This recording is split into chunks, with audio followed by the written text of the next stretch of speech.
Live from a NASCAR bunker in Kyle's parents' basement, it's Turn the Radio Off with Mike Parsons and Kyle Bauer.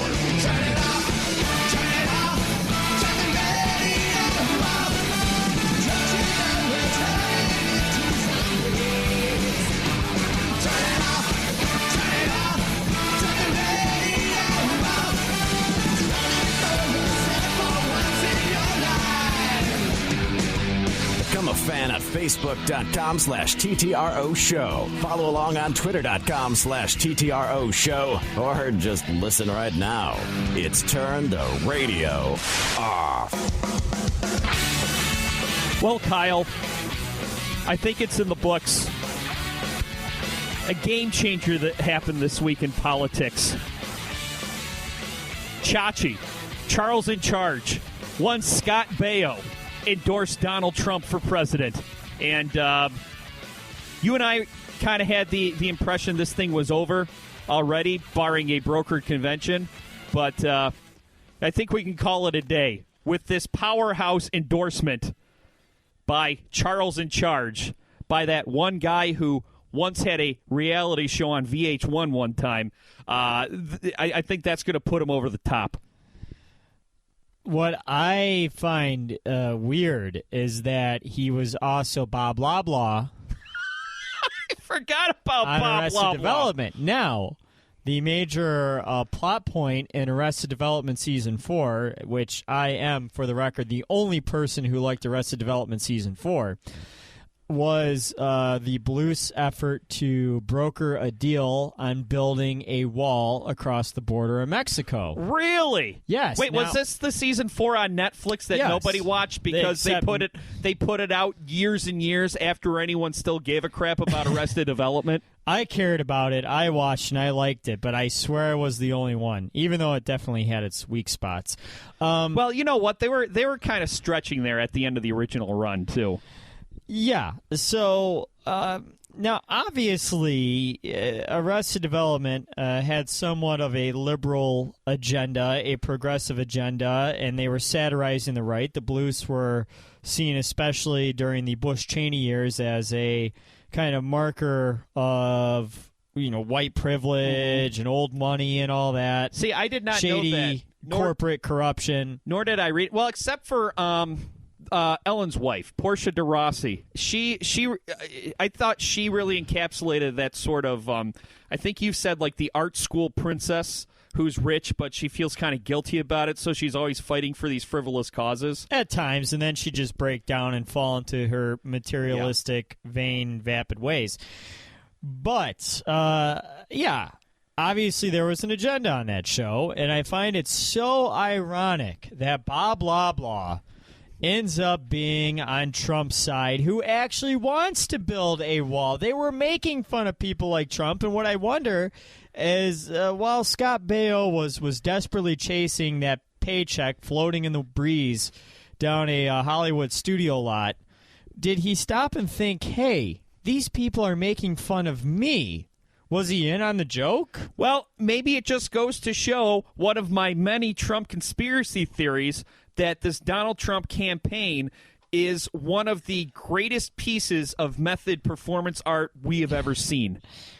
I really hope you're right, because I still haven't given up hope that that's what this is. And we've been pounding that theory for a while now, and it just, I don't know, hasn't come out yet. Well, what I find funny, too, is just how much exposure and how viral Scott Baio's endorsement of Donald Trump went. I don't know if anyone's thought of Scott Baio in years and years, but I'm thinking to myself, who cares who Scott Baio's voting for? He hasn't been relevant since the early 90s at the latest. Well, I think he was relevant about 10 years ago, because not only did he have that really cheesy reality show on VH1, back when VH1 was rehabbing every 80s TV star and putting them on Celebrity Fit Club or giving them their own show. I'm surprised Scott Baio hasn't popped up on a Jimmy Fallon, Charles in Charge nostalgia bit. Well, he wouldn't now because the liberals own Hollywood at NBC. Well, this is the way I look at it. it's like he was able to get himself back in the limelight about 10 years ago. He got a little refresher there with season 4 of Arrested Development. I mean, blah blah blah was a looked upon character. I mean, I think he was well received by people.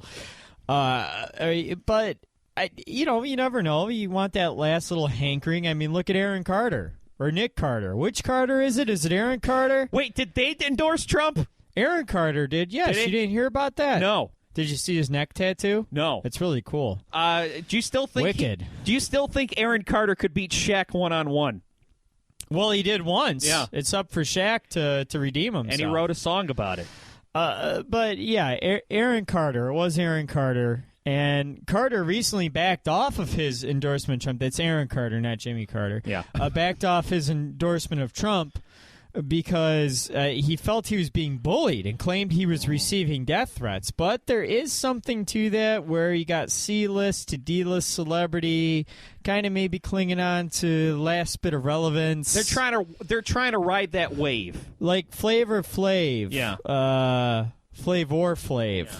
I really pronounced that white. Yeah. Or would it be more white of me to say Flava Flav? Well, I believe... and like blatantly pronounce it as Flava Flav. Hey, look at me, I'm hip. Well, I believe that calling him Flavor Flav is that's incorrect. inaccurate. It's inaccurate. It's spelled that way. Yeah, it's spelled Flava. I can confirm this on Wikipedia.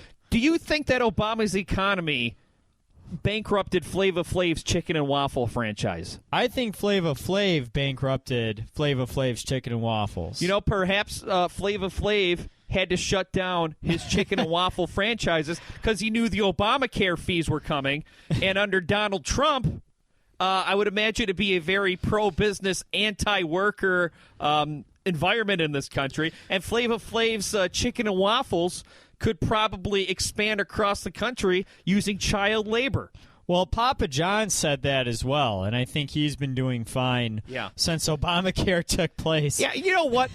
You knew Papa John's was full of shit, Kyle, because you and I both worked in pizza places, and we all know that not a single person who works at a pizza place is full-time nor receives benefits. There are two people who are full-time. There's like one store manager, and then after that, everyone is part-time, except in the case of the place we worked at, where the store owner's brother worked full-time as a delivery guy. Hey. But as I was saying, though, no, I think what happened to Flava Flav's Chicken and Waffles was that he put one of his locations, I don't know how many of these he had, but he put one location in honky-ass, the border of Warren and Sterling Heights. Right. Which I think there was 0 black people within like 5 miles of that area. Not saying that only black people want to eat at Flava Flav's Chicken and Waffles. I'm just saying you're missing your demographic. Well, I mean, what kind of research and development went into this? He put it. It was an old Wendy's. Yeah. Oh, I thought it was a McDonald's. It was an old either fast a food McDonald's place. or a Wendy's. This is probably how it happened. Flavor Flav walks in with his clock. He's like, "Yeah, I want myself a chicken and waffles in Metro Detroit." And like, well, Mr. Flav, this burnt out Wendy's / Tim Hortons / McDonald's, we can get it for pennies on the dollar. Should we open it up there? Yeah. That was exactly what happened. That's how it went. Yeah, if you're a fly on the wall of that corporate boardroom, that's the conversation you would have heard. I just saying, like, if the old movie theater across the street couldn't make it, Showcase Cinema, Flava Flav's Chicken and Waffles was destined to fail as well. I had such great memories of Showcase Cinema. Can him endorsing Trump save Flava Flav's Chicken and Waffles? Can it bring it back from the dead? Can it give him enough cred with the white folks that he built his restaurant or he put his restaurant in the area of? I think that could. That's the one way he could recover. Trump took Macomb County very easily. Well, you know, my question is, how powerful is the big chicken and waffle lobby in Washington? Not as powerful as it needs to be. Yeah. Chicken and waffles is one of my favorite meals. Really? See, I never got it. I like chicken. I like waffles. I just don't get them together. I mean, now, how do you eat chicken and waffles? Because The way I find best is to eat the chicken first and then eat the waffles as a dessert. But I guess you're supposed to mix them like a sweet and savory type thing. That's the way I do it, and that's the way you should do it too. Chicken and waffles, I've had them at a couple places. New City Eatery, I know you've had them there before too. I've had them at the Sweet Potato Place in Redford. Oh, from the theater, Yeah, across from the old Redford Theater. I've had them there, too. I've also have had them at a gay bar in Toronto. Ooh. Long story there. My friend owns it. That's how. Hey, that's fine. And I have made Kyle, it myself. I don't judge people for eating in Canada, okay? Just be who you are. That's the thing about chicken and waffles. It's all about being yourself. You know what the best way to eat chicken and waffles is?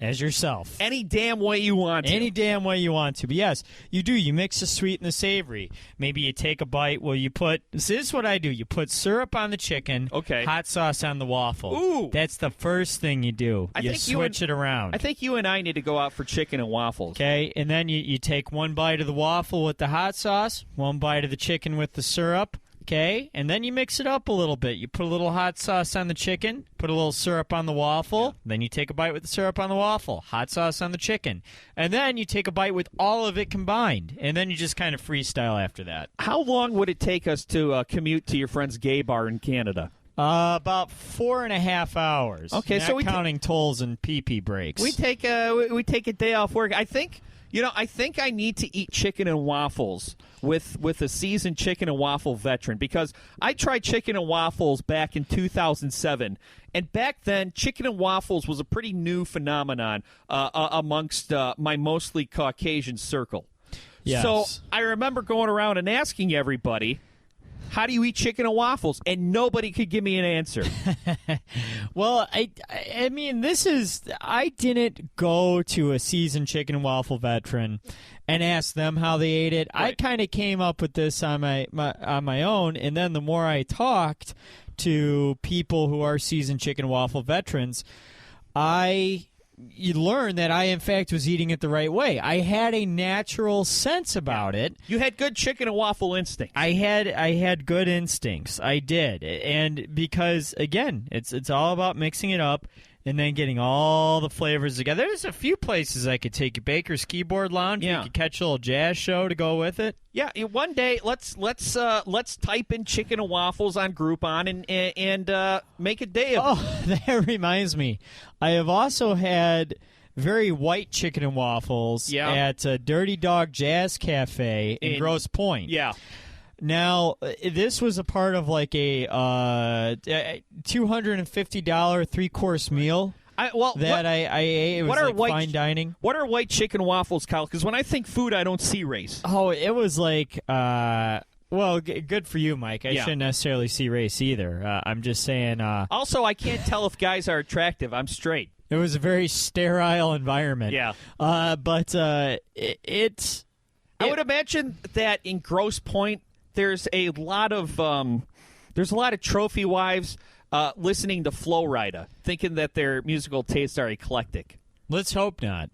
But it was like a multi-grain, like mustard waffle. What the hell? No, I love the texture of the waffle. It had a nice, earthy texture to it, which you wouldn't expect to be good in a waffle, but it was good. Right. And then it was actually like roasted and lightly breaded chicken.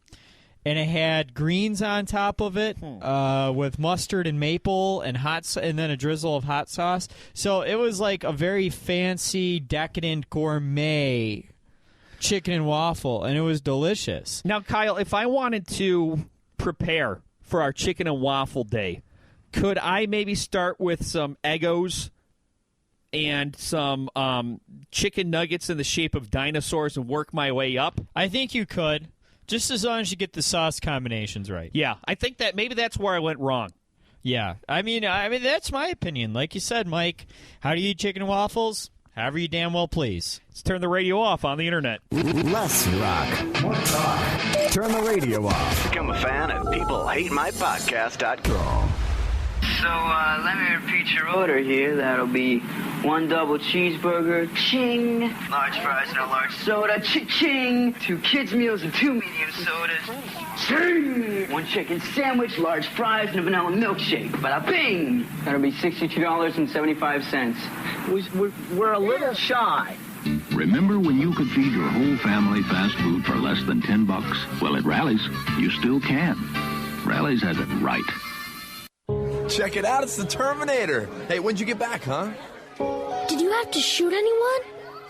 Why are you so distant? Are you not happy to see me? So what's the deal? You gonna get a job now or what? Why are you being so jumpy? Put all that stuff behind you, okay? No one knows what it's like to come back from Iraq or Afghanistan unless they were there. Join other veterans at communityofveterans.org because we know where you're coming from. Brought to you by Iraq and Afghanistan Veterans of America and the Ad Council. Switch off the radio. Turn off the radio. Shut down your radio system. We'll do it live! What? I'll write it and we'll do it live! Turn the radio off. There you go. I'm drunk. Kyle, during the break, we were talking about how we just appropriated chicken and waffles. No, how happy we were that that didn't devolve into a segment-long Trump topic because it's weird. I'm sick of talking about Donald Trump, but that's all we talk about. And if we were to continue to go in that direction, I would have talked about how it seems like Anonymous. I want to choose my words carefully here. It seems like they haven't really followed through on a lot of these hacks/attacks that they said that they would be undertaking. I think maybe what they do is they get maybe people's info and put it up somewhere where it's hard to access, but that's about it. Of course, they said that, well, I guess April 1st will have to wait, but they said that they're going to do an attack on Donald Trump. They said they were going to wage a cyber attack on ISIS, which I'm not sure ever really came to fruition. And they would also wage a cyber attack on white supremacists in the government. Now, we did talk about that, Kyle, and we said that if you're going to start outing people as white supremacists, you have to make sure that they're real white supremacists and that you're not wrong about it. And I think they took their foot off the gas on that one because they couldn't. Because a lot of fake names were released, not by Anonymous, but by fake. There's a lot of fake Anonymouses out there, like the Anonymous who said that they were going to carry out an attack on Kanye West. There's two Anonymouses, right? There's the regular Anonymous, and then there's the other Anonymous who claims to that they're going to carry out attacks on annoying yet harmless people, like Kanye West. Right. Kanye West's kind of annoying, but it doesn't really pose a threat. And then there's Anonymous who goes after, quote-unquote, goes after ISIS, goes after white supremacists, and goes after Donald Trump. And while I agree with them, a lot of their opinions, and I applaud them for kind of stirring the shit up a little bit, it doesn't really seem like... they're effective in shutting a whole lot of things down, except for this podcast if it ever gets across their desk. Probably won't happen, yeah. But who knows? Yeah. They'd be like, "Who? What?" But well, with Anonymous, I don't know what side they're on. You know, like there is the whole Gamergate thing, but before that they had the whole. Why am I forgetting the name of the town? The town in Ohio. Oh, yeah. Not Youngstown. Hold on. I know what you're talking about. You're talking about the... where the right. One football player, or the football player's gang raped that passed out girl. Yeah, hold on. I think I know the name of it, but I don't want to give the wrong town. And it was Anonymous who really busted that story wide open after the police did everything they could to keep that story boxed up. I forgot about it. It was Steubenville, Ohio. Steubenville, yes, to protect a fucking high school football team. Yeah.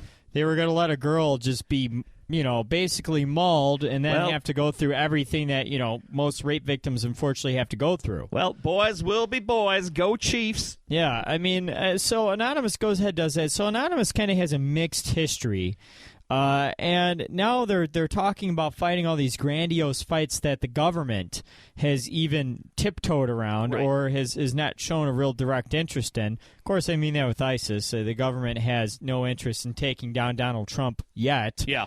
But in regards to Trump, I mean, I'll put it this way. What the hell don't we know about him already? Right, and seriously, it's like everything there is to know about him and everything has been out there. Everything negative that comes out against him seems to empower him. Because the people who back him are going to back him no matter what. Exactly. Yes, and as far as ISIS, I mean, you're dealing with something so in depth. I mean, I know a lot of ISIS has a big network online as far as recruiting and stuff. And you can hack their sites as many times as you want, but how are you really going to be able to cripple them and take them down? They'll still have their means of recruiting whichever way. So, ISIS, you could cheer for them. They're fighting the good fight in some of these instances, but I really wonder how effective they could really be. And I wish them the best. Yeah. I mean, if they have something that could possibly take down Donald Trump or something that could possibly take down ISIS, go for it. We're behind you. But I don't see that happening. I like everything they have to say. All of their opinions pretty much line up with mine.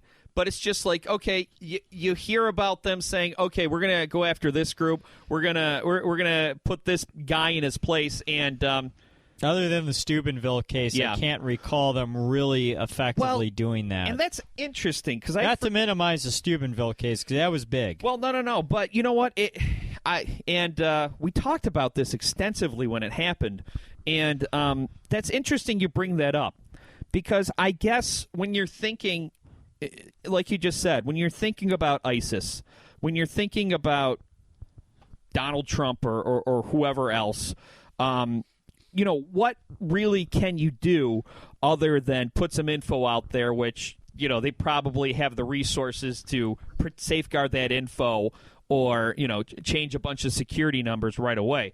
But I guess maybe Anonymous can only sort of work within the parameters of what's realistic. Like when they were going to expose a bunch of white supremacists. Well, I mean, that's kind of easy to fight that because in that instance, sunlight's the best disinfectant. Same thing with the Steubenville thing. The Steubenville thing was a cover-up, and these gang rape victims, they did not get justice. In fact, they probably faced a lot of harassment in their town. So what Anonymous did was they exposed it, and they kind of used their social media influence to bring to light a story that should not have been covered up. So I guess, when you hear Anonymous saying that they're going to go after somebody or they're going to wage an attack on somebody, you have to think to yourself, okay, what can they realistically do? They can't realistically take down Donald Trump because, like we said minutes ago, everything that would sink a regular politician's campaign has only strengthened his. Yeah, it's been proven and put out there time and time again. Failed business venture after failed business venture, 4 bankruptcies, Trump University, Trump Vodka, Trump Steaks, Trump Realty. Well, not Trump Realty, but what was it? The Trump Mortgage. Yeah. That's what it was. I mean, it doesn't stop. All this gets put out there. It says this guy has failed on many levels and has displayed basic mismanagement, and no one cares. Right. I mean, I literally am racking my brain to think of something that Donald Trump could do that would turn his supporters off to him. He even said himself he could shoot someone in the middle of Times Square, and people wouldn't care. If only there were pictures out there, Kyle, of Donald Trump either golfing with Bill Clinton or hugging and smiling Hillary Clinton. Maybe, just maybe, that might be the thing that takes him down. Not that either. See, it's the guy's bulletproof. What about Donald Trump wearing a Duke basketball jersey? Could that work? Wait, Duke Blue Devils or David Duke's basketball jersey? Both. I think that would, let's see. It's one of those reversible jerseys you see a lot in the 90s. What about if Donald Trump was wearing a big, stupid sweater in the owner's box with Jerry Jones at a Dallas Cowboys game? Do you think that would take him An down? orange sweater. That made him look mysteriously like a pumpkin.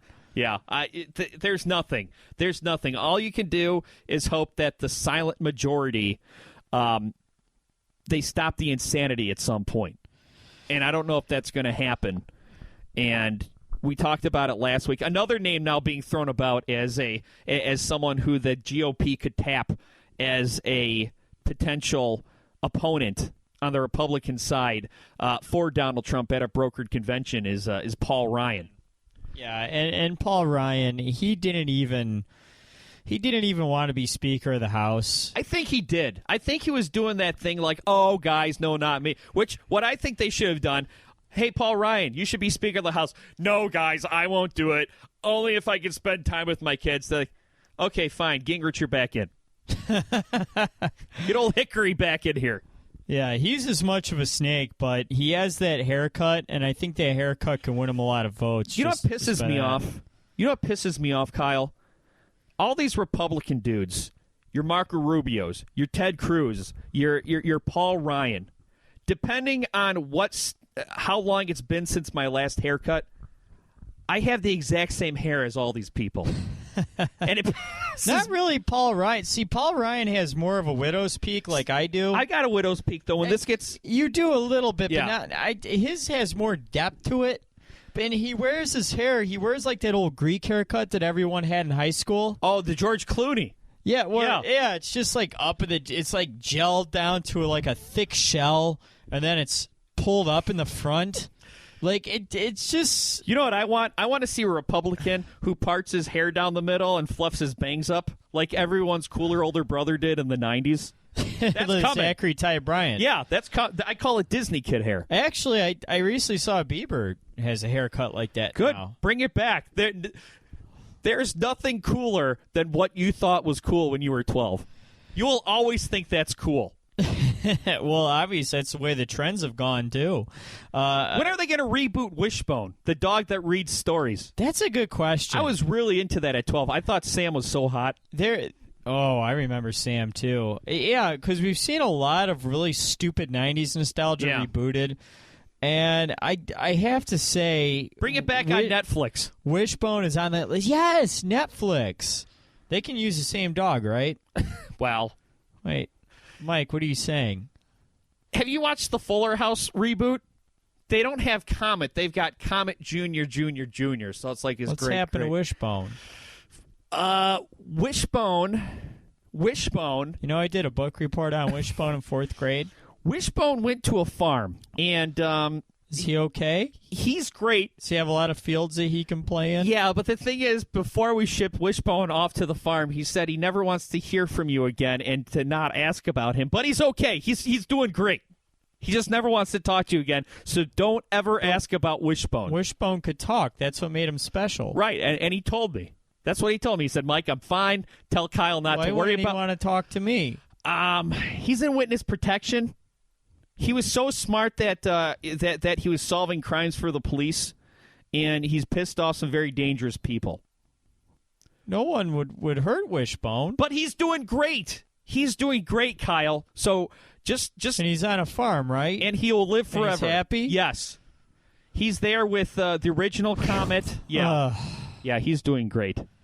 Oh, by the way, back to Paul Ryan.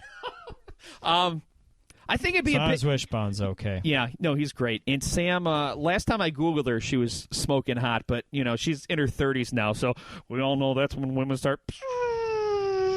You're in your 30s. I know. And look at me, I'm a mess. But Paul Ryan, I think this would be a big mistake for Paul Ryan, because I think that he may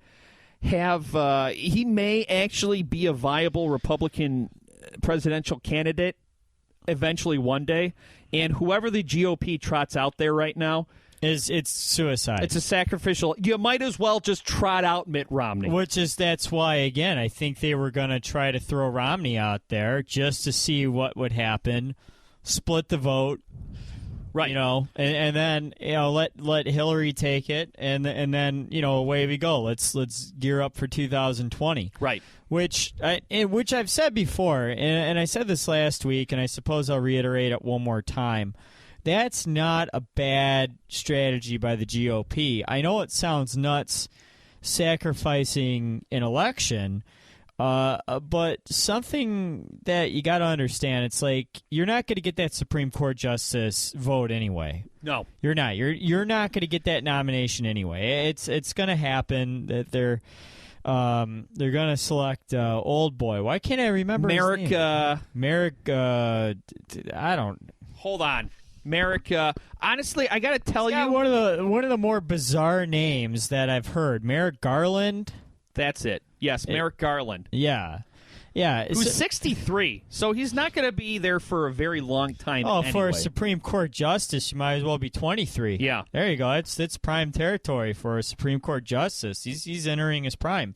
Anyway, though, as I was saying, Garland's going to end up getting sworn in. Whether they like it or not, it's going to happen. They can contest as much as they want.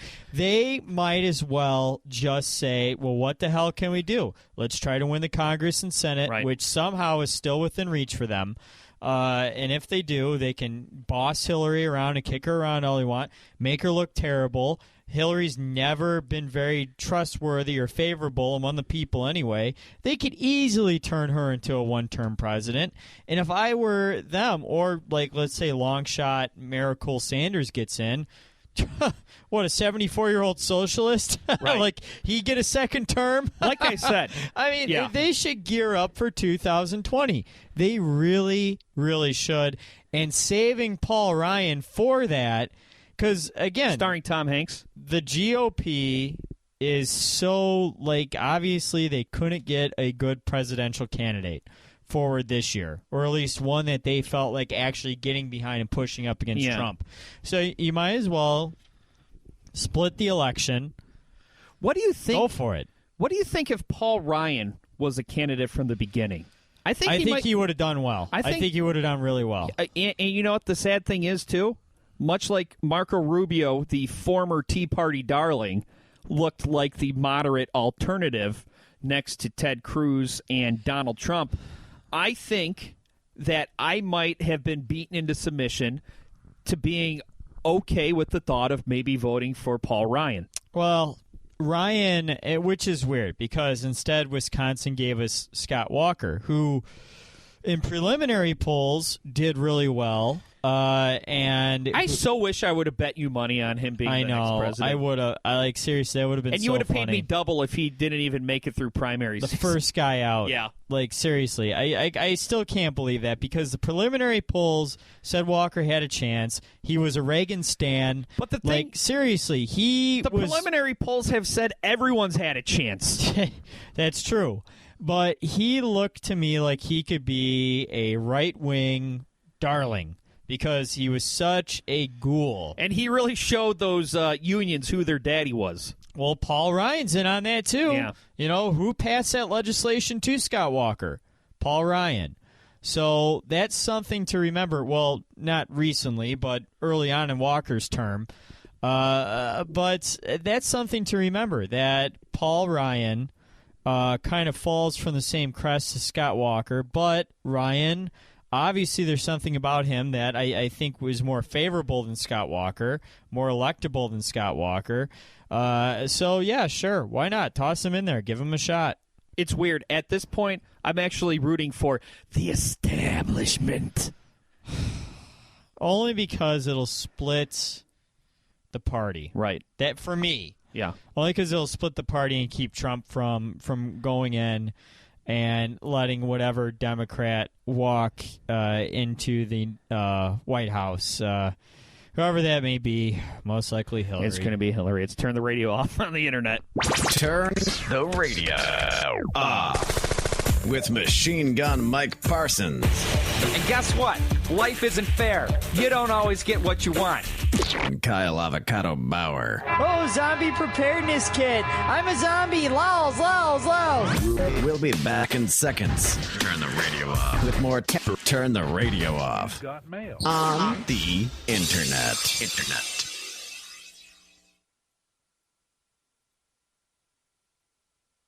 What exactly is it that makes a Ford Escort GT so much fun? Well, let's start with its powerful 16-valve dual overhead cam engine. It's a blast. A scream. It really cooks. Then there's Escort GT's great looks. You know, the kind that'll turn more heads than a screwdriver. Speaking of turns, that's where Escort GT's nimble sport suspension comes in. We're talking road hugging. So ask yourself, isn't it time for a little fun? Yes! And have you driven a Ford lately? Turn the radio off. Tell your friends about us. Make them like us on Facebook. I am not sure if we are broadcasting properly. Turn the radio off. Online and worldwide. TTROshow.com. Boy, did Rick Snyder get put over someone's knee and spanked in Washington last week, huh? And it still wasn't enough. Well, at work at the Golden Tower, Kyle, we carried the last 3 of the 4 hours of the hearing live on our air. So from about an hour. How was that for ratings? You know, I don't know. But I got to say, for the most part, it was interesting because it was very theatrical. It was very theatrical and not constructive at all. I listened to every word of the 3 hours, and it became very predictable. If Rick Snyder and the former head of the EPA, forgot her name, but for this we'll just call her the head of the EPA because that's what she is. They testified in front of the House Oversight Committee, and pretty much, depending on your party, you just you took your turns cutting a switch and just beating the heck out of whoever. If you were a Republican, you took your turns beating the hell out of the EPA, and if you were a Democrat, you took turns beating the crap out of Rick Snyder. And I'm listening to this thing, and yes, you know what? For a second, it is satisfying to see them being called into the principal's office and brutalized. But about an hour and a half into this, I'm thinking, what is this accomplishing? Nothing. Because this is what it is, Kyle. Let's pretend that this is the House Oversight Committee, and I am investigating you on little improv. Throw out a transgression. Something you did that I'm investigating you on. Stealing all the fish and using them to create my fish empire. Okay. Kyle, did you illegally steal these fish? Yes or no? I was told that these fish yes were or allowed. No? I was yes told, or no? Mr. Senator. You're lying. You're full of shit. Fuck you. I was told that these fish Shut were up. legal. Shut up. I was, Mr. Senator. Your birth was a mistake. I was told. Everyone you love hates you. There was an email. This world is better without you here. No stone will go unturned. Why don't you drive into a garage, turn on the ignition, and take a nap, Mr. Governor? Mr. Senator, no one will pass the buck. Yeah. And I'm just thinking to myself, you know what? It'd be so refreshing, Kyle, to hear a Republican blast Snyder. Or it'd be so refreshing to hear a Democrat blast the EPA. Or you know what would have been refreshing? To hear somebody ask a question and actually expect an answer. Well, here's the thing. There's that one congressman from Pennsylvania. I'm forgetting his name right now. It didn't come in too well rehearsed today, but he was the one who notably laid into Snyder, and then also Coleman A. Young II as well went on a little rant where he did. It was Cartwright. Yeah. Matt Cartwright from Pennsylvania. I Googled it. Right, and then Coleman A. Young II did his little weeble wobble moves and, flailed his arms around and did a little Outcast impression and all that in his speech. And, I mean, they're not wrong, but that's the thing. It's grandstanding for them. It's theatrics for them. And it is nice. There is a bit of catharsis and seeing Snyder get, a new asshole torn. But it ultimately doesn't solve anything because he's going to be able to fill out his term. Right. He is. And Speaking of playing politics for 2020, or in this case 2018, looking ahead to the next election cycle, one thing that I think Michigan Republicans or Michigan conservatives are just too dumb to understand, too dense and too arrogant to understand, that they would be better served by allowing him to be recalled or putting pressure on him to resign.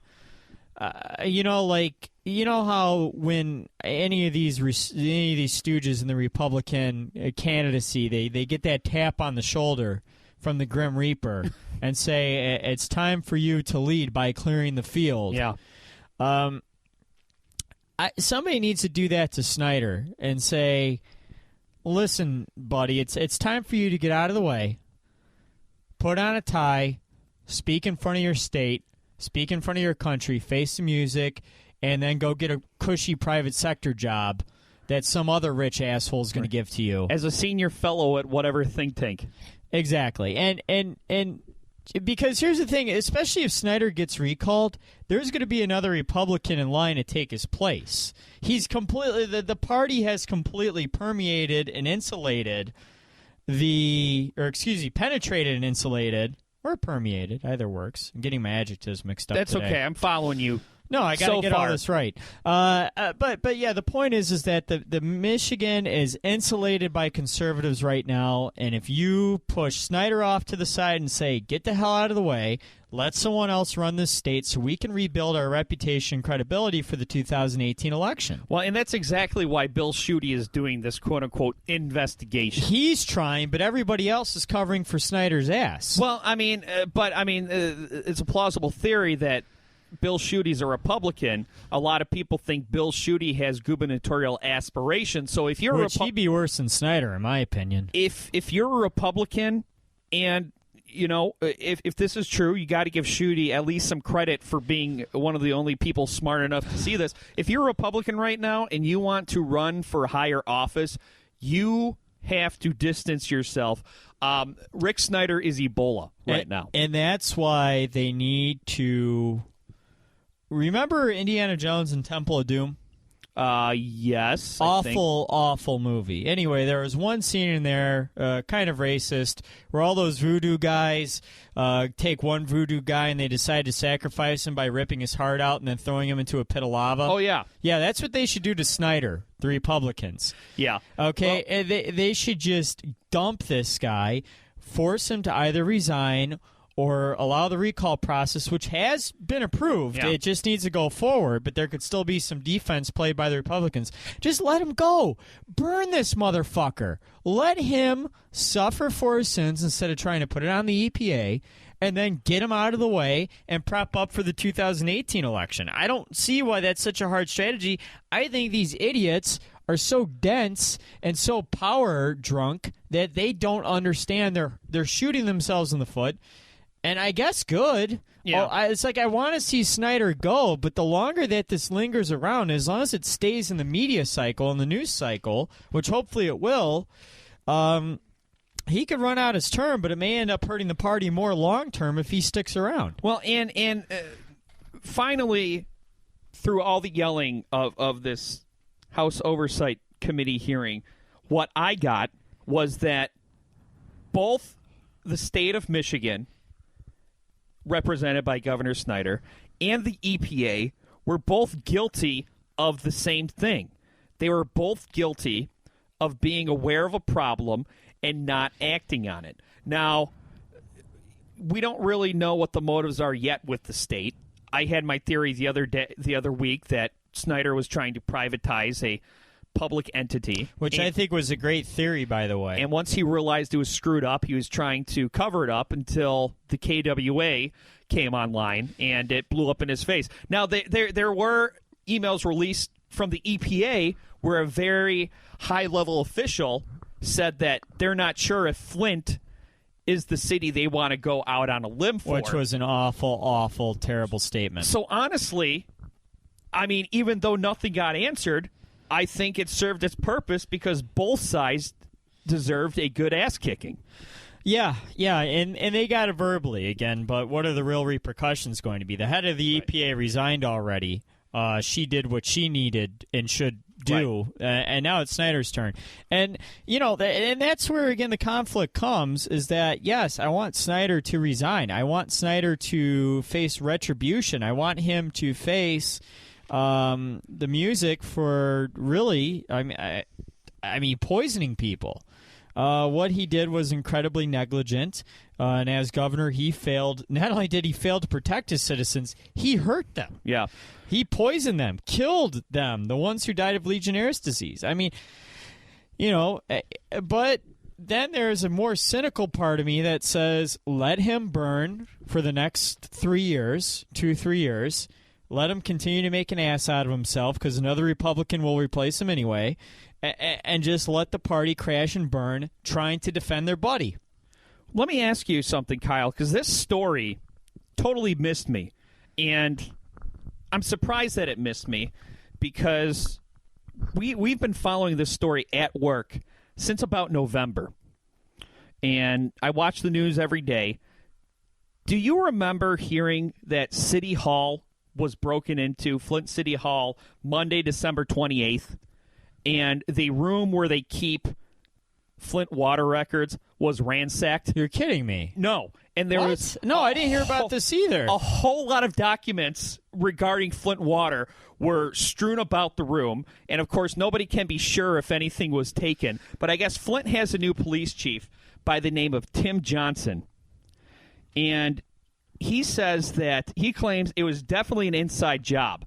I guess whoever broke in stole a TV, but he said the power cord to the TV wasn't even taken. The average drug user knows that you need the power cord to be able to pawn it. So he, new sheriff in town, no pun intended, comes in and said, this is definitely an inside job because even the most low level of crook knows you take the power cord with a TV. So whoever they had allegedly, but come on, whoever they had allegedly go in there and ransack the room and make it look like a robbery, they screwed up. You know what they should call this scandal? What's that? Watergate. No one's thought of it. How has nobody thought of it? Watergate. Everything that's a scandal. Makes perfect sense. This was pointed out by the dearly departed Drew Lane on the struggling 105.1 back when he was on. He made an astute observation, and dearly departed is not on the radio. He's still alive as far as I know. But he pointed out that every scandal has a gate after it. Since 1974, yes. And that is so funny. You know what? I'm surprised. Not even a tweet by John Dingell, which would later be posted on Deadline Detroit. Not even he thought of it. And John Dingell is like, which I still think he has someone younger tweeting for him, but whatever. John Dingell, now that he's retired and his wife is in Washington, he's become like the Twitter king of Detroit. I would be curious to find out how I've gone this long without hearing that the water records were ransacked in Flint. Like how this evaded me, because I would figure that would be a bigger piece to the story than it's been made. Now that I think about it, I don't think that this story became huge until January. Still, though, how could you not hear about that? How could this not be more of a larger piece to the story? Because let's be honest, before this Flint water thing happened, what happened in Flint was not relevant at all to what's happening in Detroit. I would hear a blurb here and there on Michigan radio about, their fear that there's lead in the water. There have been reports of Legionnaire's disease. I would hear this, and I could kind of see it bubbling and leading towards something. But with all the news that I listen to or watch, read, this somehow missed my radar. And what I really want to know is how not only have I missed the story, but how I've not seen one person make a Watergate joke. Yeah. Well, good for you, Kyle. I know. I'm going to have to take that one to Twitter. And guess what? No one is going to like or retweet it. You know what? I'll retweet it. Good. How about that? You admitted the other day you have no idea what's going on in my Twitter feed. A lot of times, yes.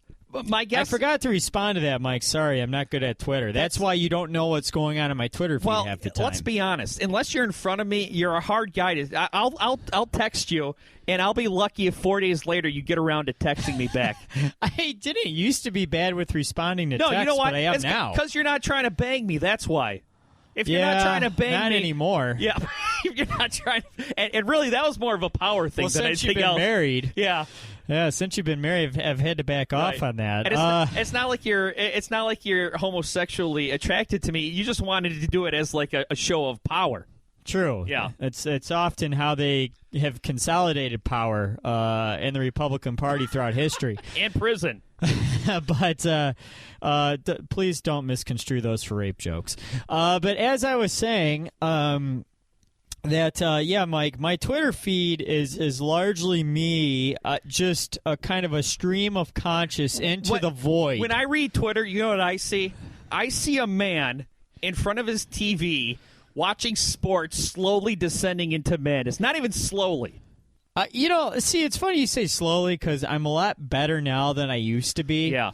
But there are still days where I get so just fucking lit over the Red Wings that I just want to. I think the Red Wings and the Michigan's government have a lot of similarities, and that they're both run archaically and by people who have been given way too much autonomy, way too much wiggle room, and often duck accountability, even though they're culpable for a lot of the ills.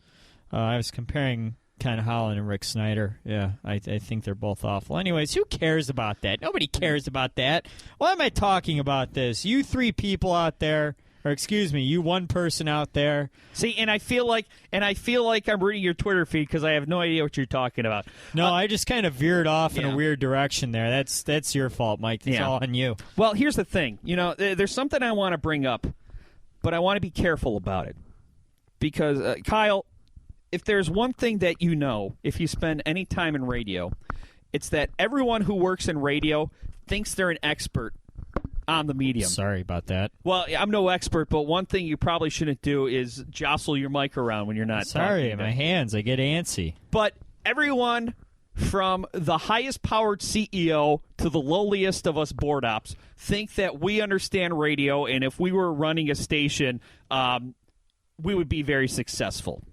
And, of course, since the last week, there's been a lot of buzz over what's happening at Detroit Sports 105.1. And I don't want to sit here and criticize programming decisions or criticizing people's on-air performances.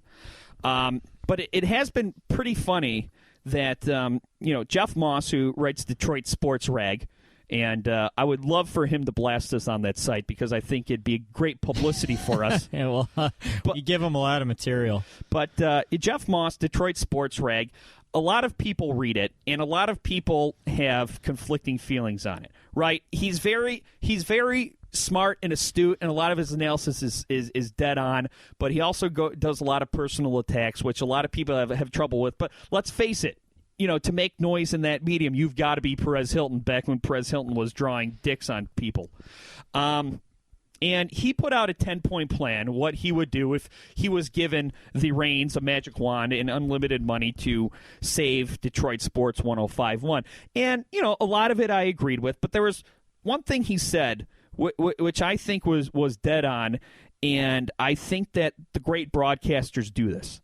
And he said, be transparent.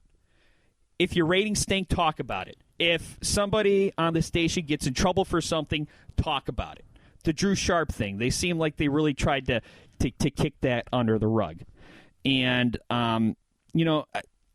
two examples of people who took controversy and ran with it, they're very successful. And it's funny because these two guys are kind of opposite, but they're very much the same.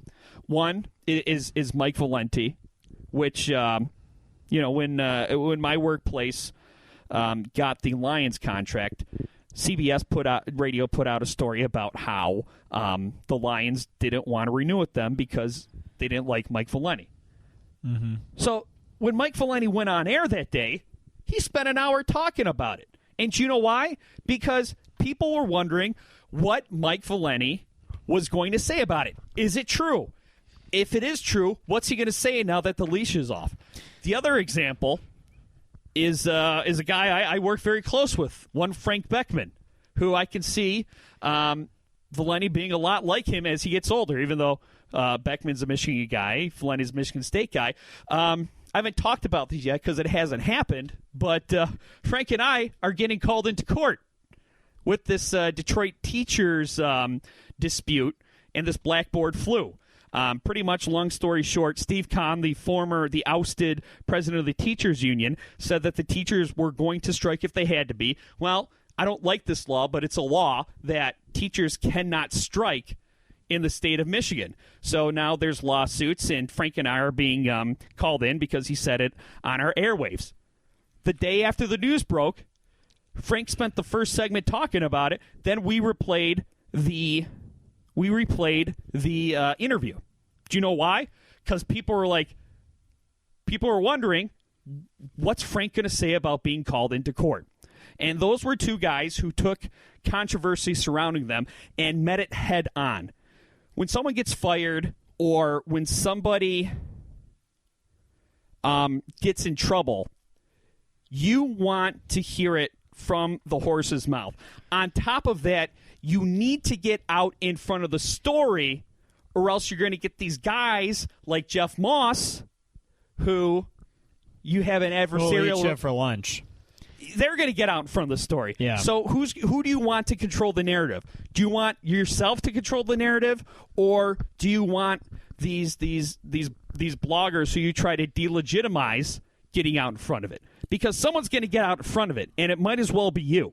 And that's always been a strategy I've never quite understood in PR, where you'll see some more progressive PR people or take a controversy and try to get out ahead of it.